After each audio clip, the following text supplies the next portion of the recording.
All right, this is Belt Podcast. I think it's 22 with Scott. How are we doing, Scott? I'm doing great. Thank you, Brian. All right, great having you here. So we've talked before. So Scott has he's done a lot of kind of unique things. So before we get into this, tell us a little bit about yourself and what you've been up to, Scott. Wow. Well, I guess I'll start with how long I've been in the martial arts. I've been in the martial arts industry for about 39 years. Um, Training since I was six as a little kid. I'm 57 this year. So it's been a while. Um, where I started and where we are now are two very different places. When I started and opened my first school in 1991, there wasn't a whole lot of systems training or how to become a black belt in business. There was some of it, but very, very limited. Normally it was through NAPMA or AMS or one of those companies back then. Um, I really didn't know what I was doing in business. I thought, well, I'm just going to teach really strong, good, karate up in Detroit. And I wanted to be the toughest school like all of the guys want to do when they're young, with no real thought as to how I was servicing my students at the highest level on the business side. And the business side always interweaves, I believe, with what's happening on the floor. So I decided when I was around 32, 33 years old that I needed a business education on the martial arts side, not just being a good martial artist, but also being a good mentor and martial arts business owner. And so I got that education, and that's when things really took off for us. I was one of the first two people in Michigan to start an after-school program. Uh, in that way, I suppose I was a little bit of a trailblazer in that part of the country. Um, a lot of the older gentlemen and people I knew said they would never do it because they felt as though it was babysitting. And I didn't see it that way. I viewed it as having captive students for 2 to 3 hours a day that I could make my best killers, if that makes sense. And that happened. We started to really dominate the tournament circuit around the Detroit area for quite a few years. Eventually, in 2008, even though we had a large school, about 450 students and buses, we found ourselves in a lot of trouble with the Great Recession. So we decided to replant ourselves in Austin, Texas, of all places. They still had a pretty good economy, where Detroit was the hardest hit in the nation. We went from 450 students to 45 students in about 3 years. And there was just no stopping it. There was such an exodus of businesses and individuals that no matter what we did marketing wise, it didn't even make a dent. So we moved to Austin, and we built a franchise of six schools to be exact. And at one point it was at seven. We had one in Chicago. We had one that was supposed to open in Florida, but never got open. And then we had the six schools here in Texas, and we were doing quite well. And then the pandemic hit. And as most of us in the martial arts know, if you were anywhere near a big city, you were shut down. And that happened to four of my schools. I had two up in the Dallas and two in the Houston area, and they were just hit hard. And so they were expected to have no students in their school, but they still had to pay all of their bills and their rent. And that wasn't sustainable. Although we had built a recession-proof business through the after-school martial arts programs, we did not build a COVID-proof business. So we found that out the hard way. So then we were down to two schools, and at that time, I decided that we were going to pivot into Christian education. We saw a big need there, and I'd heard many of my mentors and people in the martial arts for decades talk about how somebody or they were going to start an actual academic school that utilizes martial arts for character development, and it would change the entire culture of the school. Well, although I heard a lot of people talk big talk, nobody ever did it, ever. And so that was something I decided to do. So in the fall of 2020, right in the middle of the pandemic, I launched our school. We're the only one in the world that I'm aware of that does it that way. We use mixed martial arts as their main physical education, and we have high-level classical Christian education alongside that. It's been a real hit. It's been a success, and currently we're now expanding to Idaho with this concept. And I just got back from a 10-day trip to Panama, where we're also going to be planting schools down there, in addition to the evening martial arts school that I still have in Liberty Hill, Texas. Awesome. Yeah, so that is really interesting idea, and it's is definitely a way to expand and gets much bigger. Um, it is it is something with a lot of barriers to entry. When I first heard you were doing that, I was like, yeah, that direction may not be for everybody because that's going to be a lot more work than some of the other changes people could make. I hear so many people say, I don't want to do a like after school program because it's so much like additional risk and work and whatever. And it's like nothing compared to starting a school, right? Yeah, I definitely agree with that. I will tell you that uh, in my ego and pride, when we decided to start the school, I thought, oh, what's the big deal? I've got a nice sized school, a couple of classrooms in the back we already use for after school. We'll throw a little bit of mathematics, read, write, arithmetic, and some Bible in there. Bam, we're going to have a school. That couldn't have been further from the truth. I had a very rude awakening into what the educational space really looked like, and uh, what the systems needed to look like, and what accreditation needs to look like. And it is at times it's felt overwhelming. I'll say that. But much like starting the after school program, there is an upside. And the upside was having, and it's not just, hey, we're making a lot more money, but you have a lot more impact in your community. So I did know that by taking on the hard challenge, that we would be able to have a lot more impact in our communities. And we've seen that specifically with our Christian school now. And now we're going to take that not just national, but internationally. So I don't mind doing the hard work because I always look 5 years down the road. Where I am today is not where I'm not gonna be there in 5 years. So I'm always planning for the future, and impact is my big goal. So we talked a little bit about a second ago before we hit record about mindset and systems as like potential good topics because you got to have both of those things right anyway if you want to be successful with basically any business. So for martial arts in particular, I think it's really odd that I talk to a lot of school owners that mindset is like a major barrier, but yet in their advertising, hey, bring your kids to us. We'll help them with their mindset, and this is like, bro, how are you going to help them? You're not there. Um, and I know it's a little bit different, child character development, but yeah, that's the thing that if you put that on a training course for school owners, that's you're going to get the least amount of clicks. But that's one of the number one things people need is they need to come about things with the right mindset. So, how do you think you go about changing a school owner's mindset, developing your mindset, things like that? In full transparency, when I was 32 years old, I had gotten myself into a bad lifestyle, and got mixed up with some substance abuse. And this is prior to my career in the martial arts really taking off. There was a 4 year break that I took between the age of 28 and 32, and I moved into corporate America because when I ran my martial arts schools all through my 20s, and I was also running security at nightclubs in the Detroit area.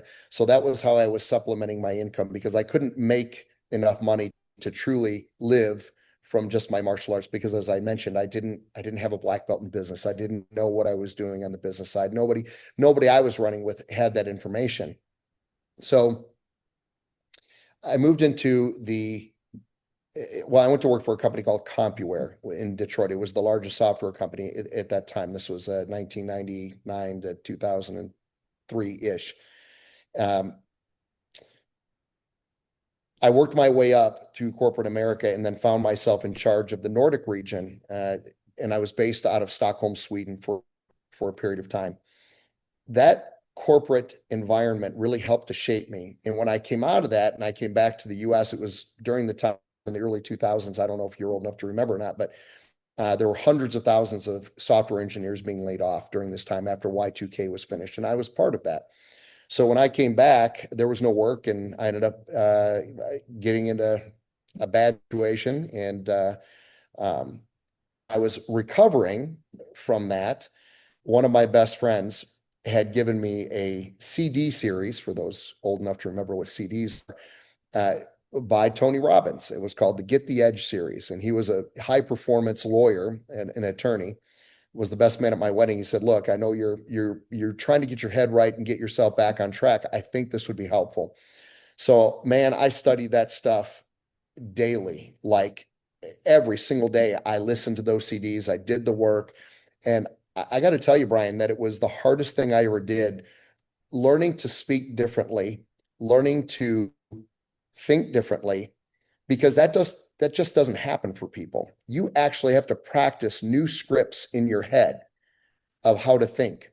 And you also have to practice new scripts on how you speak. What does your body language look like? What does your face look like? How do you carry yourself? And I had to learn to do that. And it took me a solid year and a half to 2 years before I really made big progress. The fact is, and you said it perfectly, most people, even in the martial arts world, would be maybe too proud to put the work in to truly change the way that they think, speak, and act. But it's necessary if you're going to be the best mentor that you can be to your students.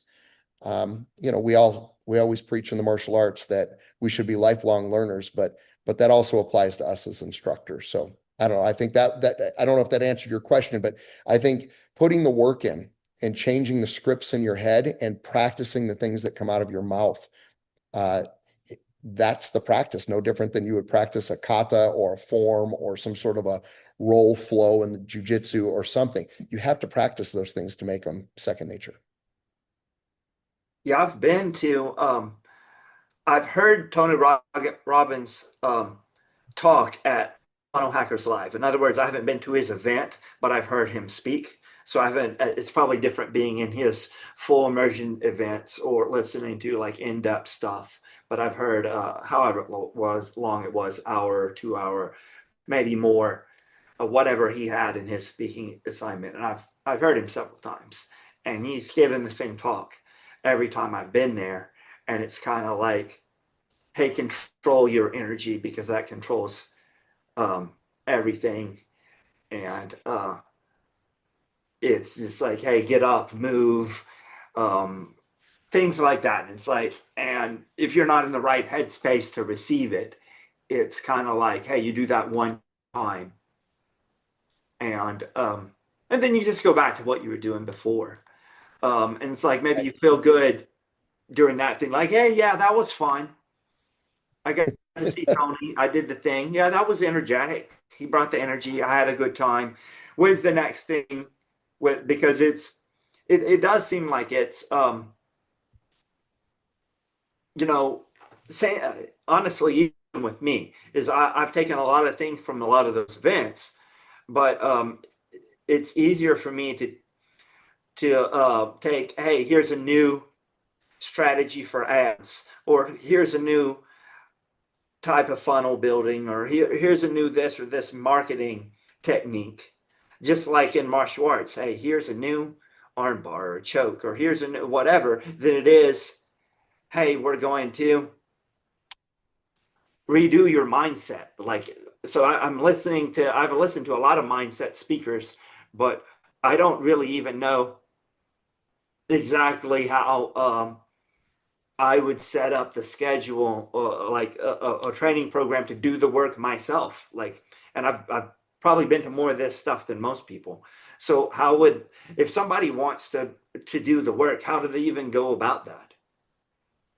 Well, first step, I think, is either find a program or a mentor. I think those are the two steps that you have to commit to. And it is a commitment. Again, here we are as martial artists, black belts in the martial arts. And our job is to develop commitment in our students. And that commitment shouldn't just be about physical exercise. We have to, in order to really maximize our life, we're going to have to go ahead and max every area of the life. As you know, I'm a strong believer in Christ. And so I believe you have to maximize yourself spiritually, intellectually, and physically. All of those things have to work to really be able to lead you to lifelong success and joy and contentment.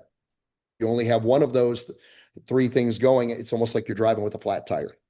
So, regardless of what your spiritual belief system is, you should have something. Funny part is that I don't know that Tony Robbins is a, but I was not a Christian when I was listening to Tony Robbins, but he had one of those CDs. It was like, I'm probably going to get this wrong, but like mental fitness, uh, physical fitness. There was all these CDs, and one was spiritual fitness. And so his whole thing was that in order to truly be successful, you needed to have spiritual fitness, regardless of what you call that higher power. So you needed to go out and start praying. And that in and of itself was enough. Sorry about that. Uh, to get me to start praying and searching out a spiritual path. So that's how I came to Christ in the beginning, weirdly enough. So yeah, I don't know if that answers your question. Find a program, find a mentor, and commit to it, and then stay the course until you feel as though you've gotten what you need from that and move to something else to take you to the next level. Can you give an example of one of the things you did through your course that you felt like you got the most or some of the most benefit from in terms of mindset training? Are you talking about in that Tony Robbins Get the In Edge series? anything, one of it's like, is there a specific thing, uh, mantras, whatever? Is there one specific thing Mm. that got you more return than most other of the things? Well, Jim Rohn is another one. And actually, if you know who Jim Rohn is, Rohn, he was Tony Robbins' instructor. And I've enjoyed his teaching more than I've enjoyed Tony Robbins over the years. But I would say that he's a big one on uh, seeing something before it exists, having the mindset that you're going to create it. And if, in other words, if you're going to create it, you can write it down, but you can't even write it down until you have it built in your head.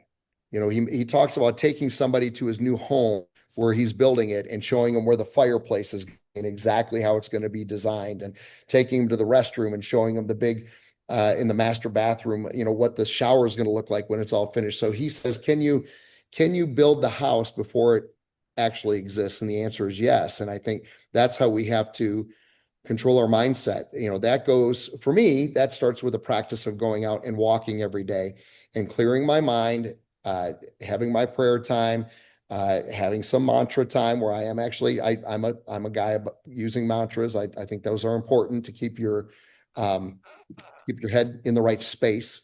And then you have to start using that time while you're in motion to create emotion in visualizing your future plans. So that's a practice that I still use today. You know, I use that, and I'd like to go out and either walk or jog, do a little of both, and you know, anywhere from 30 to 60 minutes a day. Okay, so let's move on to the system. So that's kind of connected to mindset, but now building systems in order to expand or just be successful. So first of all, we said that a second ago, and I've heard people put different um, meanings to this. So what would you say building systems even means?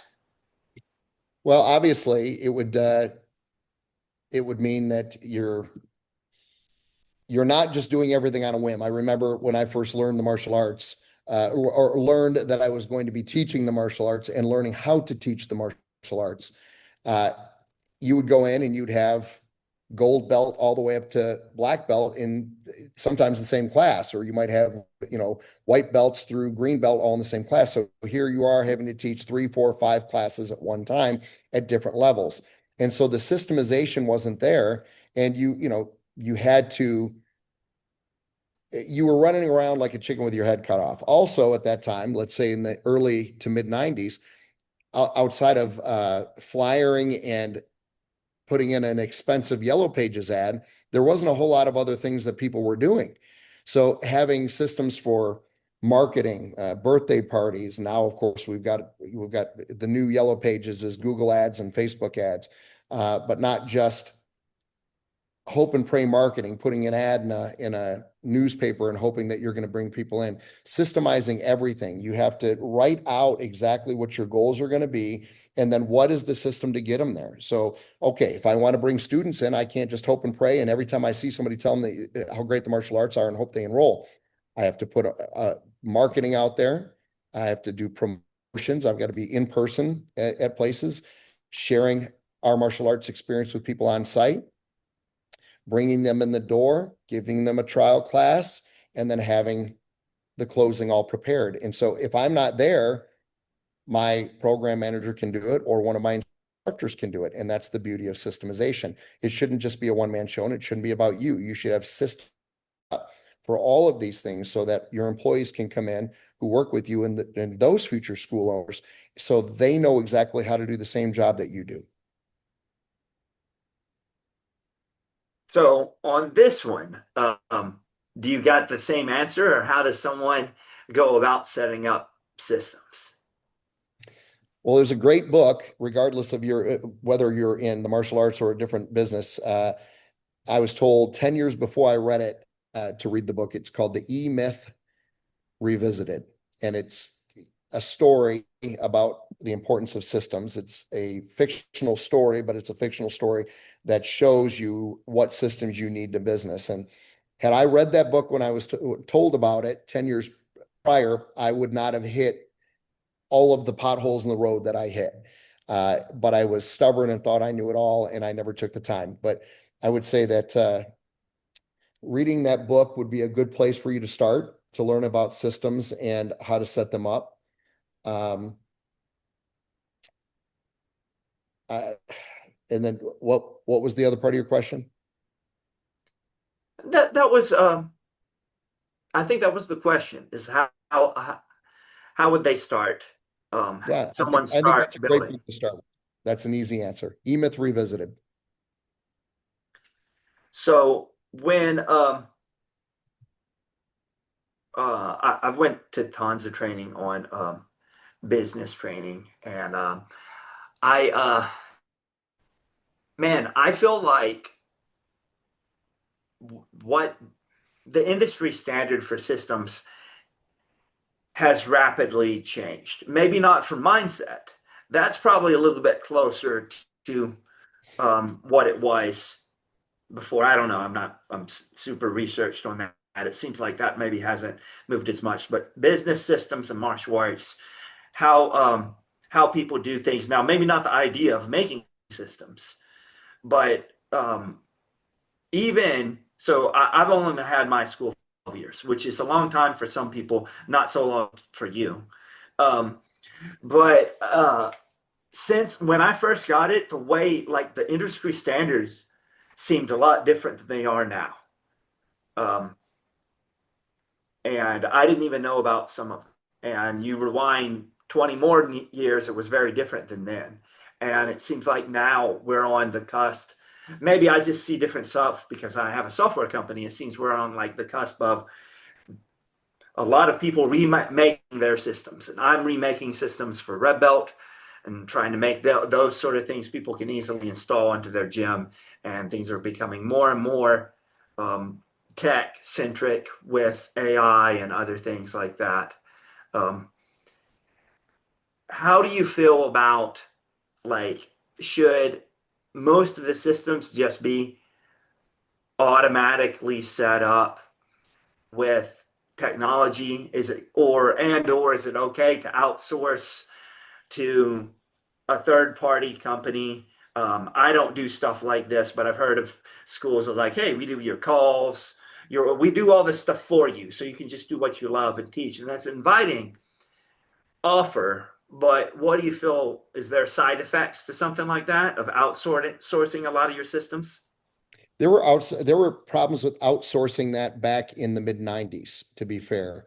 For instance, back in the day with EFC or AMS, when that was mainly the billing companies that people were using, the challenge was there was a disconnect. So, there were trainings that would happen for a lot of these companies where they would say, be sure to tell your clients that you have no control over the membership. That way we can go in and say, we're the people who are collecting the payment. And if they wanted to get out, or they wanted to do something in a way that they were going to renege on their part of the contract or the membership agreement, that they had full they had all of the full weaponization to be able to move forward and say, no, we're the people in front of in charge of the contract. It's nothing to do with the school owner, so don't even go to him. We're the ones. It's our contract. We're going to go ahead and discuss some sort of a negotiation with you directly. But they would always hire somebody who was new, who would forget that that's the script they were supposed to have, and then they would say, well, really, at the end of the day, it's up to the school owner. And that was after you, as the school owner, had just said, no, we have no control over anything. So even back then, outsourcing didn't always work well. I mean, it did in 85% of the systems that they brought on board, it was great. But there was always that 10 or 15% that could blow up in your face. I've tried a couple of, last year I did two different groups that were doing the AI phone calling. That was the new big thing. And, they tried it and they were flops. They tried to do the follow-up calls. They tried to, they were going to set all appointments for us, um, and it just didn't work out. It was total flops. And I don't know that I don't want to put anybody out there and but unless you tell me, you should tell the people out there. But I just had another situation with a company, which I think everybody needs to know about, actually, so they don't get sucked in like I did, where they made outrageous claims about bringing in 26 members signing this up. But they were going to do everything. They were going to do the advertising for you. They were going to answer the calls. They were going to do the follow-up. I don't care And who you put out there. You can say it. I've seen that claim by many different companies, by the way. well, if you don't mind me saying it, I will say it because it's important to protect other people in the industry from these people. That's my take on it. And so it was $1 Million Dojo with Rebecca and Gabe on out of San Antonio. And they used car sales us into signing on with them. And not only did they not bring in 26 enrollments, they brought in 6 leads in the first month. I think we had 1 or 2 enrollments, something like that. They were not good leads. They were not getting us the people in the door at all. And then they refused to stop billing us. So we're now 4 months in, and they continue to charge us their management fee of $1,000. And I'm having to, most likely, it looks like I'm going to have to cancel my credit card to get them to stop billing me. But yeah, and the way that they also did it was they said, okay, any communication's got to come through our Slack channel. And so the last bit where I told them to cancel the service at the end of the second month was in the Slack channel. And so when I told them to cancel it, they took me out of the Slack channel, and I didn't have any more access to that communication showing where I canceled the service. And so they've been consistent in continuing to steal money from us, even though they're not doing it. So you have to be careful. And I think that'll be the last time I try it. I've tried 2 other companies in the last 2 years that also made these claims, and it wasn't worth it. They were the only ones making some money in their management fee, but they weren't bringing in the people. So I'm not a fan. At this point, I do, even though I've got Spark AI doing some follow-up through Ignite. Outside of that, I do my own, and my team does their own. If somebody calls in or texts in or responds to a Facebook or a Google ad, then we do the calling, and we're doing the setting up of 95% of the appointments. Yeah, I definitely agree that the best way for a school owner is you can outsource whatever you want. You can use these tools and tech and things like that. But I feel like you need to learn it yourself. And 100%. then when you learn it yourself, you're in a better position to, same thing in this space. This may not be the same with every business, but in this space, I feel like I need to have learned every job in my school. I need to have done the appointment setting, the sales, the cleaning, the teaching, anything we're going to teach, everything. I need to, and that way I can hire people. And I remember, and you may not have heard as much about this because you're in traditional martial arts, but we teach BJJ and MMA. A lot of my viewers do some of that as well. And so the UFC gym, it was a franchise, and it was an epidemic of unqualified people there, because what happened with it was they had this model, and I'm not saying it didn't work. obviously worked a bit. And how franchises work in general is they want to make it as cookie cutter as possible. Okay. And now this person that isn't a martial arts person can just pay money and buy this franchise. Same way you don't have to be a restaurant person and you can open a Subway or a Quiznos or whatever, and because you just buy into it and you hire the managers and the people, and then they give you a script to do that. Okay, so the UFC gym did that, and these owners are not BJJ black belts. So if you're a BJJ black belt, it's very, very hard for a fake to slip through. It's like, oh, people can lie about your lineage or whatever. Yes, but when I talk to you, when I see you on the mat, there's no, that's not, you're not going to slide that by me. Right. But because I've spent almost 20 years every day on the mats. But if I'm just a business guy, there's people that it's like, it's going to be close enough that there's a quote that you're an untrained person doesn't know the difference between a blue belt and a black belt. I say that one all the time. It's like, you don't know what you're looking for. This guy knows something. So you don't know that that's not a black belt. And maybe in some martial arts it sees it, but like really in general, to an untrained person, it's hard to see. So there these people that they don't know. That's just an example that martial arts school owners, that'll click to them. It's like, yeah, of course, if I go to hire a coach of something that I don't know about at all, then I might make a bad hire. Well, same thing applies to advertising and sales and appointment set. Like, if you don't know what it's supposed to look like, if you don't know what the requirements are, it's going to be hard to find an in-person hire you're going to train or to outsource it to know if they're doing good. I'll make another comment on anybody that makes a 26 students a month or an exact claim like that. So that is technically illegal according to the FCC. Now you can make 26 students or your money back or whatever, but you can't guarantee that unless I'm very confused about the rules of that. But and I know people do stuff that's illegal all the time, but it's because I've got AI ads, and it works. But at the same time, I can't say you're going to. I don't advertise it by saying, "Hey, you're going to get this many students," or whatever. Is because one, every market is different, but two, how can I say that because I'm not? You're sophisticated enough that you probably weren't the problem there because I know you and I know you have a successful school. But many schools is like, I could send you. There are schools that if I sent you 100 super qualified people in the door, they may not sign up 5. Yeah. Yeah. See? They are not properly equipped for that. And especially if I gave them 100 leads, great leads, because their appointment setting process. Oh, the automation is going to, but yeah, that's cool and all. And we have great done for you automation too. But once again, if there's a disconnect, once again, between what you say and what the automation says, whatever, I kind of fear, I like the tech. I'm a tech company, but I do fear that some people are using the tech not as a tool, not as the builder, the roofer that is moving from hammers to nail guns and quadruples his productivity overnight, which is a real thing, and you can do that with the tech. But Right. as, hey, here's a nail gun, I'm going home, and I'm just going to hand the nail gun to whoever. Yeah. They got a Yeah. nail gun now. That's right.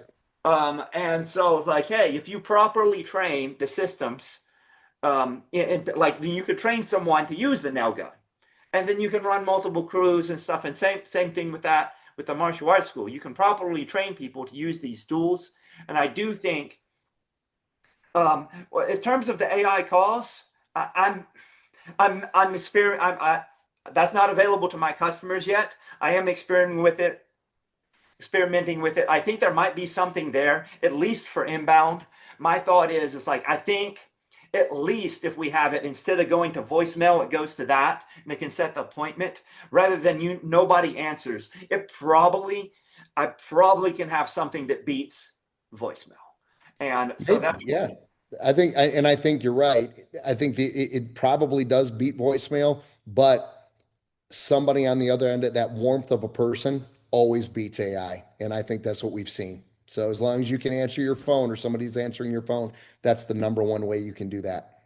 Yeah. Number two would And probably be your AI. and AI might even be an outsourced company too.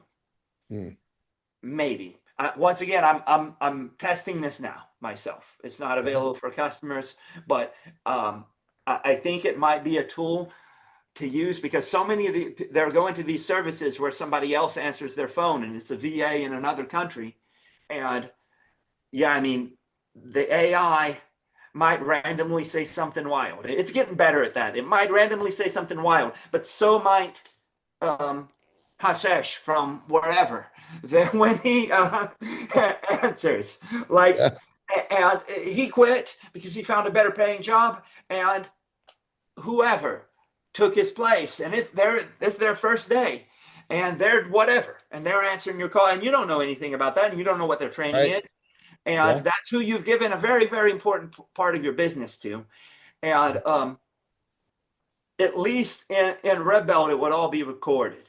And so right now, we don't have any of the AI calls in Red Belt, but what we do have is we have a staff app and everything is recorded. Mm, And so that helps with the system. So the same number goes to calls, text, emails, and you can go listen to everything. It's all in one place, and you can use that to train your staff. And if you have the AI doing that, I do think the AI may potentially have a place as a backup or as a supplement. But yes, I think that at least in the current age, I agree with you that outsourcing not just human interaction, but the human interaction of your staff is going to create a problem somewhere, either right there or it's going to push the problem forward because now you're not the person that talked to them over the phone. So now that little bit of rapport is not built. Um, Whether if it's my staff called you, the staff that you're going to meet with in person um, ahead of time, like there's a lot of sales, I think, in martial arts are like very rapport based. Um, these people coming in, they don't really know what your credentials mean. They have a hard time judging martial artists based on skill. They're judging you on customer service, they uh, are. cleanliness, things that they can see, some things they can't understand. Yeah. Um, and so, yeah, I don't want to let you talk to Chat GPT, especially the more other people are doing it, the more I don't want to do it because it puts me when they zig, I want to zag. So yeah, we're in agreement there for sure. I think especially right now, it's a good time to still be a human. But once again, you have to know the systems. So for that, um, you're using a bunch of tech in your school, but you're very human oriented systems. How are you? What's your process of training systems into new employees or new coaches? So when people come in, everything's got to be obviously written out. I mean, that's in some way. I mean, you can give it to them in digital format or written format or printed or whatever you would like to do. But obviously, you don't have a system unless it's written out. So everything's got to be written out. Now, I don't think that it's enough to just hand them a piece of paper and say, okay, that's the system, because there's always nuance, and there's no way that you're going to be able to give all the nuance in the details of a system, no different than you would do in the martial arts. So you need to have at least one, I like two, but one staff meeting, staff training per week. Yeah, and I know so many people, and I was one of them, was like, I don't want to do weekly meetings. This is why I own my own business, is because that's the worst thing of working everywhere. And but then you start thinking about it. Why is every single place just about? At least the corporate places, just about everywhere has a weekly meeting, some way more than one. Um, and it's like Okay, it's because it's necessary. That's why everybody does it. And when you're a one man show, maybe not, but you probably still should review your systems Well, once a yeah, week, you even if should, it's just you. your statistics should be telling you what's wrong and what's broken anyway. So, if you know by your statistics, if I've got this many phone calls that came in this week, and out of 10 people who called, two people made appointments, then I know that there's a problem in uh, my training in the phone script, for instance, that my people would be using to set the appointment. If they're making the appointment and not showing up, well, I already know now that there's a problem in the follow-up and the confirmation of the appointment. So our numbers, everything we should be doing, it should be in some sort of a spreadsheet throughout the week so that we can run our businesses by the numbers. Our numbers don't lie. Our people always do. It's just the way it is. And you had mentioned something earlier. Oh goodness, what was it? Oh, about corporations and how they're so system driven. I have to tell you, after working at different companies when I was younger, but specifically CompuWare, I swore I would never, ever be like a corporation. I felt like a number. I didn't want anything to do with it. But the fact was that after dealing with employees for a number of years, you go, aha, now I understand why these corporations have these systems in place. And of course, we don't need to be like a corporation where our employees are numbers. They can feel valued and loved and appreciated in all the things, but you still have to have systems to make sure that that your company is being run well. Yeah, I mean, I'm in agreement like that, with that for sure. Um, so I forgot what I was going to ask you after that. So with the um, you mentioned the numbers, and for the people at home that may not know what sort of numbers we track, um, in general, I'm looking at number of leads to come in, then percentage of those to set an appointment, and percentage of those appointments that show, and percentage of those shows that sign. And that's on Yes. the front end. Then we can look at the retention, percentage of people quitting each month. Are those basically the same numbers that you're looking at? They are. And I would just add to that probably if you've got an upgrade program, then an upgrade program as well. And then so we'll also track not just upgrades, but people who downgrade as well. So if somebody comes in and they're joining an unlimited program where they can come into as many classes if they want, and now they're downgrading to a 2 class per week program because it's just within their budget or whatever their reasoning is. Maybe they're playing a sport now or something. We want to know those numbers as well. Do you also look like monitor based on like, hey, percentage of people training 2 days a week, 3 days a week, 4 days a week? Yeah, You I think that was talked about at the event that we met at the main event. I think we got that from the diplomas many, many years ago. So my team at the end of each month will take all of our students and they grade them A, B, C, D, E. And we know A students are coming 2 times at least or more consistently. B students are coming 1 to 2 times a week. C students 1 time a week. D students, they're missing a week here and there, and E students mean they're exiting. We know they're on their way out. So if they haven't already gone. So our goal is, of course, to try to make our D students C students and C students, B students and B students, A students. So those conversations are held monthly on our team.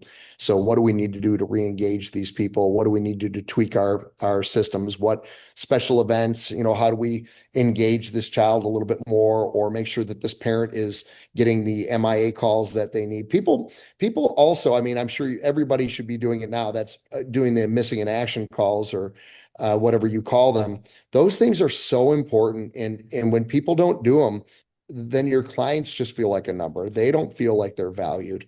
And I think a lot of people miss doing those. They're just like, well, if they come, they come. And if they don't, they don't. But if somebody's out for 2 weeks and nobody calls them, they don't feel like they have any value to you. So, as we both know, martial arts in any and in any business's relationship. So if we are not showing that we care about more than just their tuition through those kind of calls, then the relationship is dead, and then you're always going to have a higher attrition rate. Yeah, for sure. I talk to people quite frequently that they're saying things like, oh, I'm very small. And often they are pretty small. And they're like, hey, I don't need any sort of tech. I don't need a CRM, whatever. Now, well, I'll get it after I grow larger. And then you follow back in a year or 2 years, and they haven't grown larger because they don't have the systems to grow larger.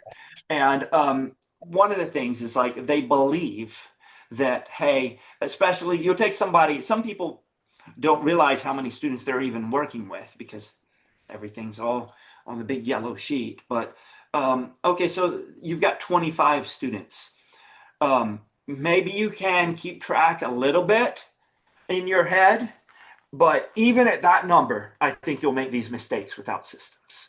So because it's like, okay, Joe is here every single day, and when he was not here, he trains 5 days a week. You noticed, but what about John that's here once a week because of his schedule? And last week he wasn't there. Do you catch it the first time? Cool. Well, you did. Now you missed it after you've caught it after 2 or 3 weeks when you missed him, and now he's going to cancel because he's missed a full month, That's and right.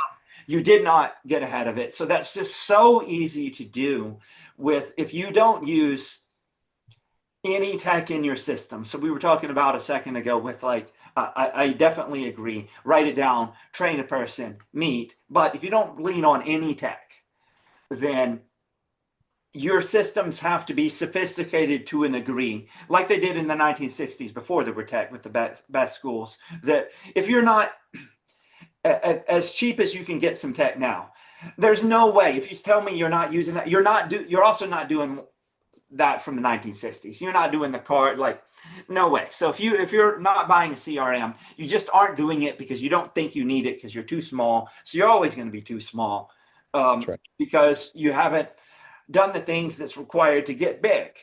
And your You're plan stuck in a to loop. get big is this. It's like, hey, sure, I sure hope next year is Hope and better. pray. Hope Yeah, and yeah, pray. this one or this one, whichever Hope one and you like. pray. Cross my fingers, pray, Yeah, whichever you prefer. But that's fine, do that. But like back that up with action because if you don't, next year's most likely going to be the same because we see that all the time.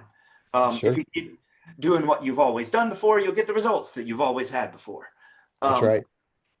and so if you're listening to this podcast, that's good because you're doing something different. You're looking at different things. So that's a good sign. Um, but yes, so I was going to ask for your tracking. We have in Red Belt you can get that the data on those percentages automatically. I don't know if every CRM has that. It probably should, but a lot of them don't. Are you manually calculating those numbers, or you Well, use? Spark, I didn't, yeah, so we use Spark, and Spark does some of those numbers, and then others we do manually. We actually have an Excel spreadsheet. Okay, yeah. But I'd like I to see did. what Red Belt has because well, we can talk about that after. I didn't know you guys had that kind of technology. So, Yeah, we got all sorts of cool stuff. Um, okay, yeah, I used Rainmaker, and then I used Spark, and then I moved to Red Belt. So I'm once again that was old Spark, so I don't know. Like that was quite some time ago. That was pre 2020. Um, so they may have new stuff. I don't know a lot about what they've got right now. But nobody had what I wanted at that time, anywhere close. So so we built a different thing. interesting. Okay. Well, that'll have to be an offline conversation. I'm definitely interested in talking to you about. Sure thing. Yeah. So while we have a little bit of time left. So for our last little bit, what can school owners take away from this call? Anything actionable um, that they can do next week? Yes. If they don't know anything about systems, E-Myth Revisited, find a mentor if you don't already have one that can walk you through the business systems. The business systems, obviously, there are different business systems depending on who you decide to go with, but you can generally glean some sort of information off of everybody if you're open-minded enough. So my take on it is, start studying and implement little at a time. What's the old saying? Information without implementation is just for entertainment. So that means you learn things. If you don't, it's better to implement one thing a week than no things ever. And you read 100 things a week, but you don't implement anything, you're never going to move forward. Like you mentioned with the CRM, how many, small players are, just trying to manualize everything they're doing. And because of that, they don't even realize that they're shooting their own growth in the foot. Um, we used to call them Dungeon Dojo back in the 80s and 90s. They just were never going to come out of the basement dojo with their, 12 to 30 students and no more, because they just, they were the dinosaurs that were going to die out. And so, yeah, I think finding a system or systems, start, go somewhere, implement something, and then always be open-minded to new things. And, I told you, I was one of the people that was in quick in as far as Michigan was concerned for the after school program. I was the first in ever. I created it myself with the Christian school with the martial arts, mixed martial arts attached to it. And now what am I doing? Now I'm expanding internationally, taking this concept, and that's scary. And there's a lot of red tape. So the other thing I would just mention is that be willing to do things that are out of your comfort zone.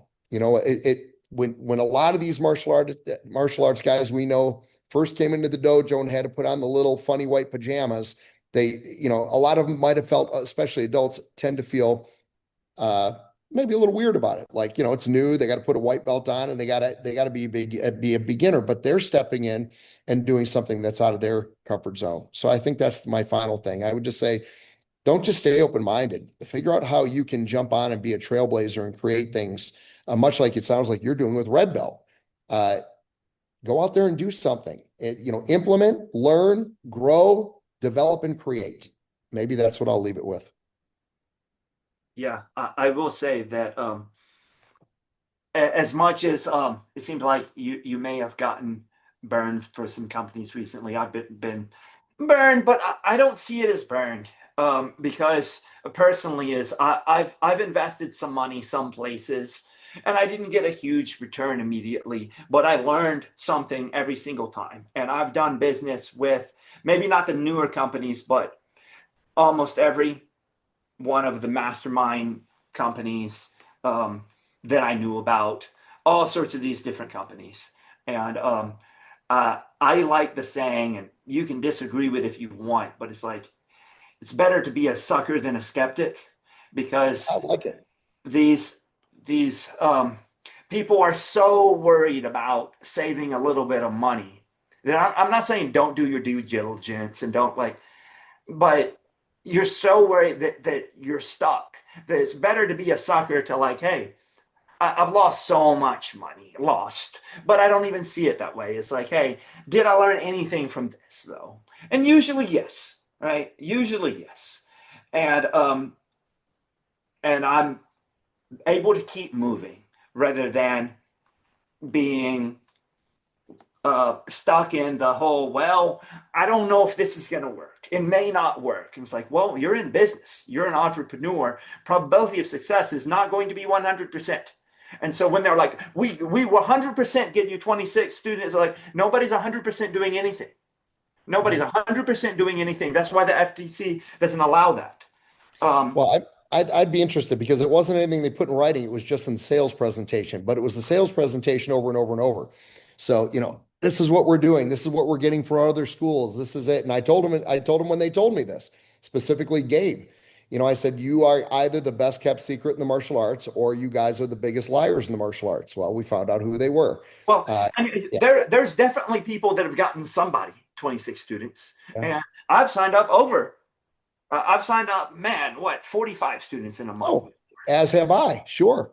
But I don't do that every month. And even if I did, so there are schools that are doing numbers close to that almost every month, but they can't guarantee you that they can make you. No one can guarantee you especially just running ads for you, because there's so much needs to shift in your gym. No one can guarantee you a specific number Right. like that.